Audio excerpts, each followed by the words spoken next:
Dilshad garden में युवक की चाकू मारकर हत्या। पार्क में लूट के दौरान युवक की गई जान। दोस्त के सामने हुई वारदात।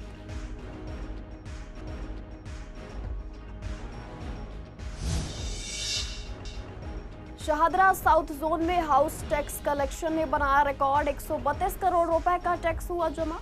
रामकिशोर शर्मा बोले, इस बार पैसों की कमी से नहीं जूझ रही एमसीडी। नंदनगरी से अवैध पटाखों के साथ आरोपी गिरफ्तार। 124 किलो अवैध पटाखे बरामद। पुलिस ने मामला किया दर्ज, जांच जारी।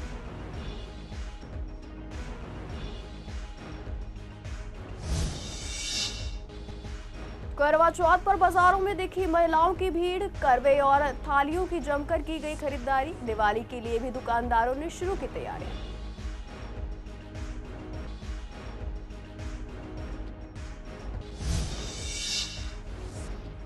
गांधीनगर के जवाहर मोहल्ला रोड की हालत बदतर। 1 महीने से खराब सड़क की अब तक नहीं हुई मरम्मत।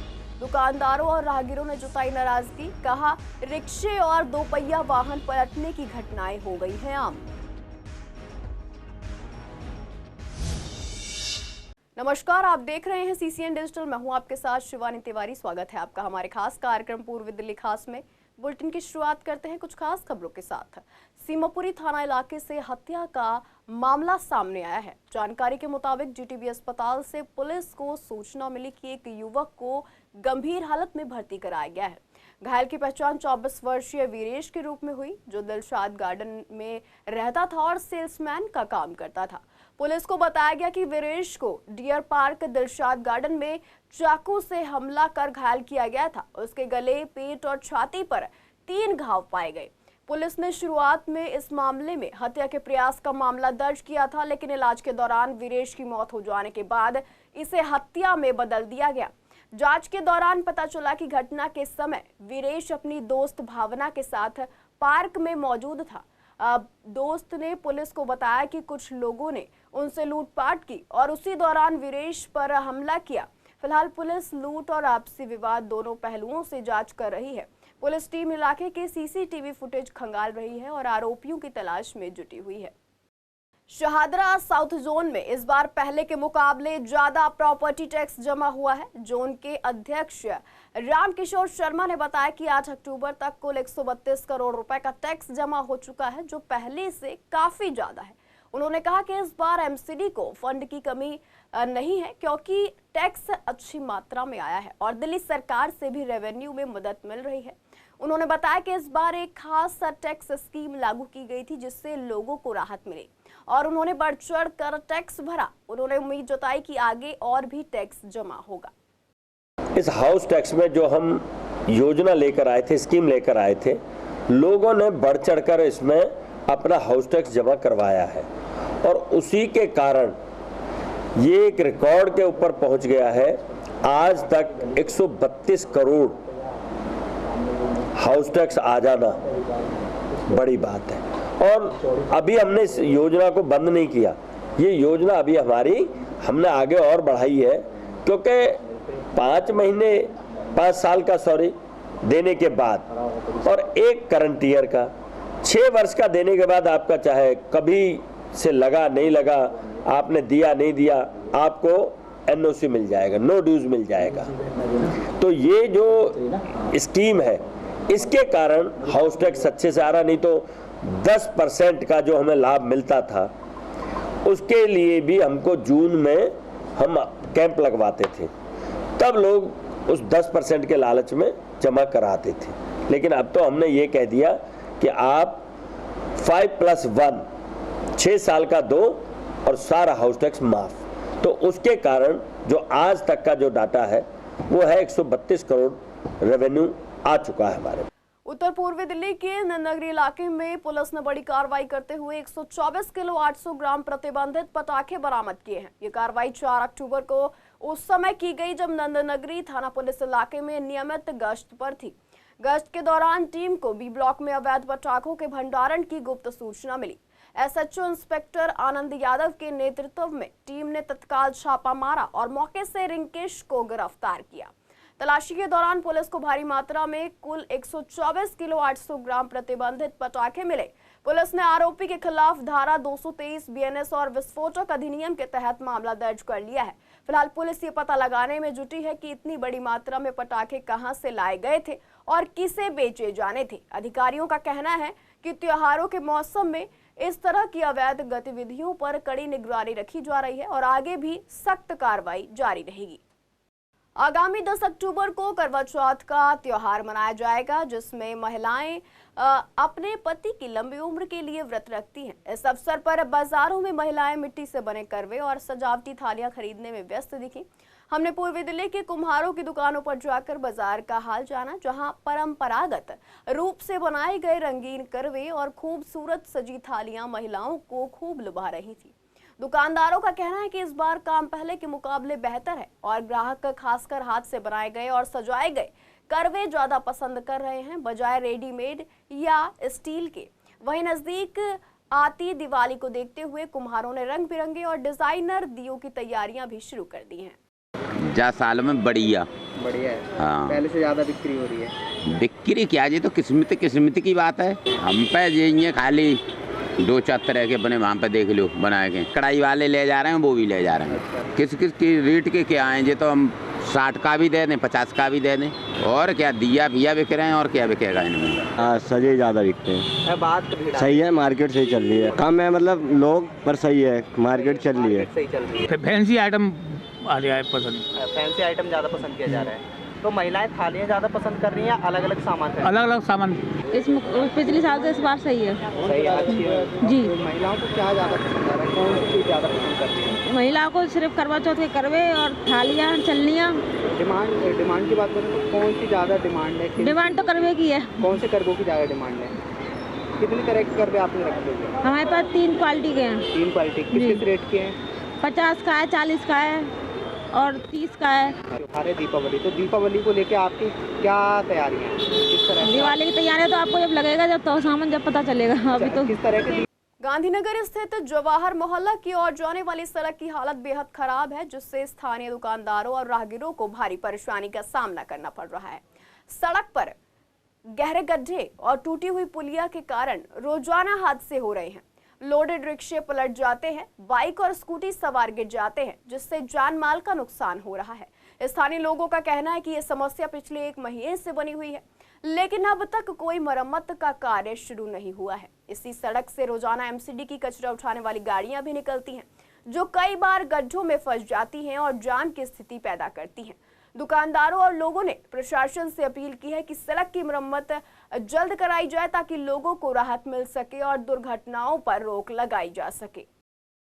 3 महीने हो गए भाई, सब लमसम 3-4 महीने हो गए। और जिससे हम पूछते हैं वो बोलता है बस बनने वाली है। हम तो खुद एफर्ट लगा रहे हैं, क्योंकि हमारी गाड़ी आती जाती है। हम सोच रहे हैं कि खुद ही बनवा दें, लेकिन हमें कोई सलाह देता था कि आप खर्चा क्यों कर रहे हो, ये रोड प्रोग्राम में आ चुकी, बन जाएगी, लेकिन पता नहीं कब बनेगी। अच्छा, पास में ही एमसीडी का भी ऑफिस है तो भैया हमने उन लोगों ने बोला था, उन्होंने यही आश्वासन दिया कि ये सड़क पास हो गई है, ये सड़क पूरी बनी जाएगी अभी, लेकिन अभी तक कोई तारीख नहीं बताता है कब बनेगी कब नहीं बनेगी। दिक्कत बहुत ज़्यादा होते हैं यहाँ पे, जो है ना, रहने का मन नहीं करता है। मैं यहाँ 14-15 साल से रहता हूँ, लेकिन इतना दिक्कत होता है यहाँ पे, जो नीचे उतरने की बिल्डिंग के 4 मंजिल ऊपर रहते हैं तो नीचे उतरने की मन नहीं करता है। ऐसे लगता है भूखे सो जाओ, लेकिन नीचे ना उतरो ये कीचड़ में। अच्छा, गांधीनगर है और व्यस्त एरिया है, यहाँ व्यापारी लोग ज़्यादा रहते हैं और कपड़े का काम ज़्यादा होता है। हाँ जी, तो रिक्शे आते कितनी दिक्कत होती है? क्या बहुत ज़्यादा रिक्शा पलट जाते हैं, रिक्शे वाले रोते रहते हैं यहाँ पे।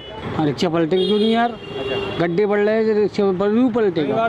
टूट गया। हाँ। अच्छा, इसके शिकायत दी है किसी को? अरे कौन सुनेगा यार, आजकल सुनते नहीं है। नेता जीत जाता है, उसके बाद घर में बैठ जाता है। हाँ, भैया कितनी दिक्कत? यहाँ देखो कितनी जाम लग रही, देख लो।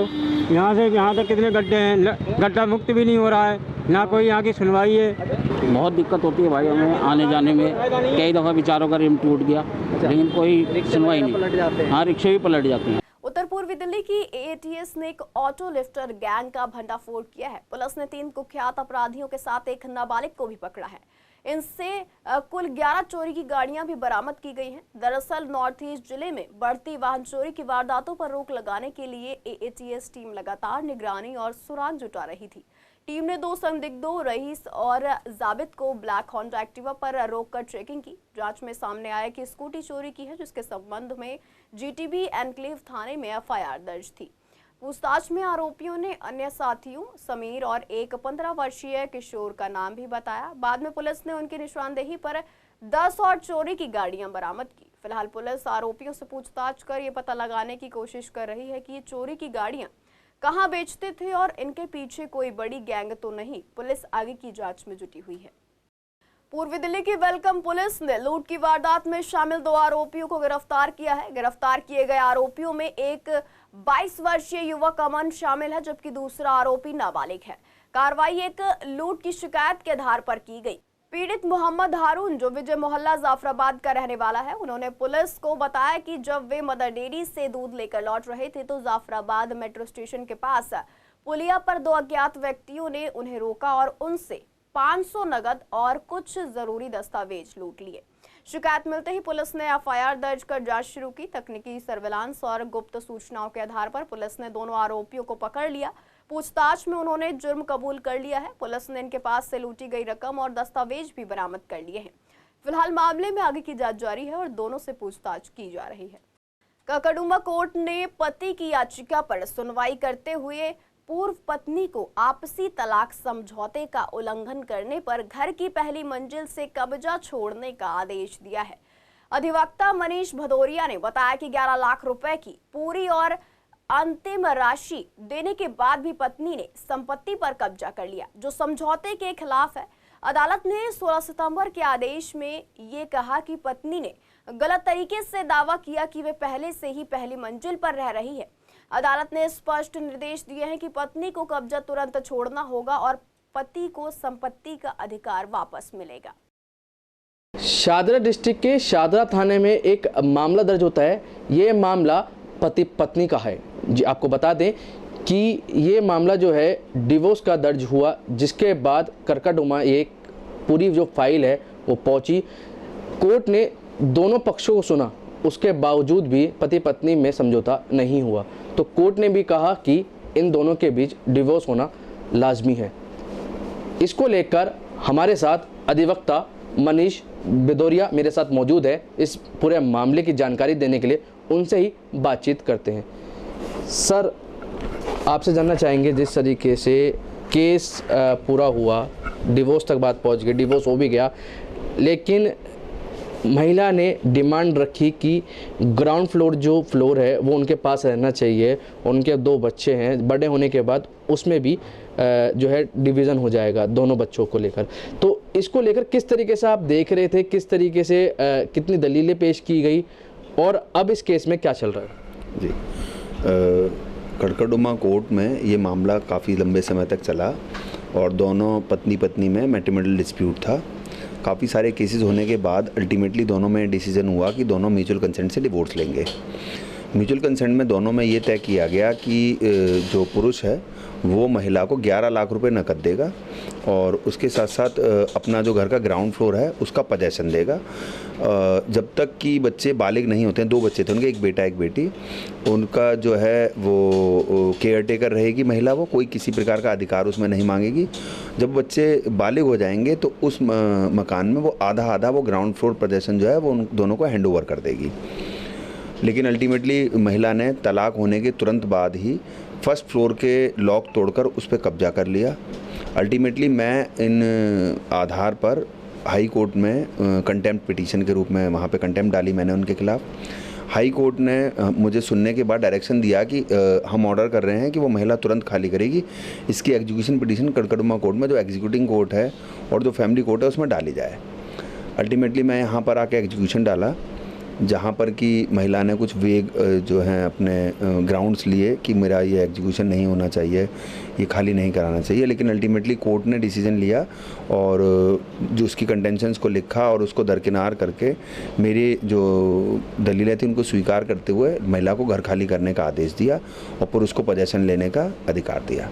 सर, इस पूरे केस में कितना समय लगा और किस तरीके से देख रहे हैं? क्या अब जो घर कब्जा कर महिला ने कब्जा किया था फर्स्ट फ्लोर, क्या वो खाली करवाया गया है अभी तक?